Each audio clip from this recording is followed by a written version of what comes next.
आज 1 अप्रैल है, यानी आज से नए फाइनेंशियल ईयर की शुरुआत हो गई है। इसके साथ ही बहुत से नियमों में बदलाव हुए हैं, जिनका असर आपकी जिंदगी पर भी पड़ सकता है। तो आइए एक नजर डालते हैं ऐसे ही कुछ बदलावों पर। ईपीएफओ, कर्मचारी भविष्य निधि संगठन यानी ईपीएफओ ने फंड ट्रांसफर को ऑटोमेटिक बना दिया है। इस नए नियम के तहत ईपीएफ खाता धारक जैसे ही अपनी जॉब चेंज करेगा, उसके साथ ही उसका पुराना पीएफ बैलेंस नए खाते में ट्रांसफर हो जाएगा।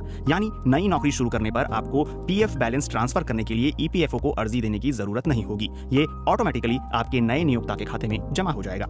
एनपीएस, नेशनल पेंशन सिस्टम के लॉगिन प्रोसेस में 1 अप्रैल से बड़ा बदलाव होने जा रहा है। पीएफआरडीए अब 2 फैक्टर ऑथेंटिकेशन लागू कर रहा है। इसके बाद कोई भी एनपीएस खाताधारक आधार बेस्ड ओटीपी के जरिए ही एनपीएस लॉगिन कर पाएगा। सरकार ने 15 मार्च 2024 को इस संबंध में सर्कुलर जारी किया था।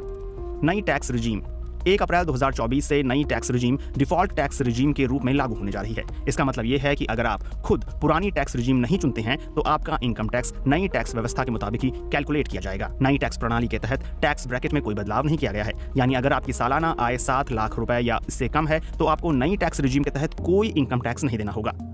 SBI credit card, SBI credit card की ओर से क्रेडिट कार्ड के नियम में बड़ा बदलाव किया गया है। नए नियम के तहत अब एसबीआई के सभी क्रेडिट कार्ड्स के किराए का भुगतान करने पर रिवॉर्ड पॉइंट्स नहीं मिलेंगे। ये बदलाव कुछ क्रेडिट कार्ड में 1 अप्रैल 2024 से, कुछ क्रेडिट कार्ड में 15 अप्रैल 2024 से लागू होने जा रहे हैं। फास्टैग का भी नियम 1 अप्रैल से बदलने जा रहा है। अगर आपने 31 मार्च 2024 तक अपने फास्टैग के केवाईसी प्रोसेस को पूरा नहीं किया तो आपका फास्टैग 1 अप्रैल यानी आज से काम करना बंद कर देगा।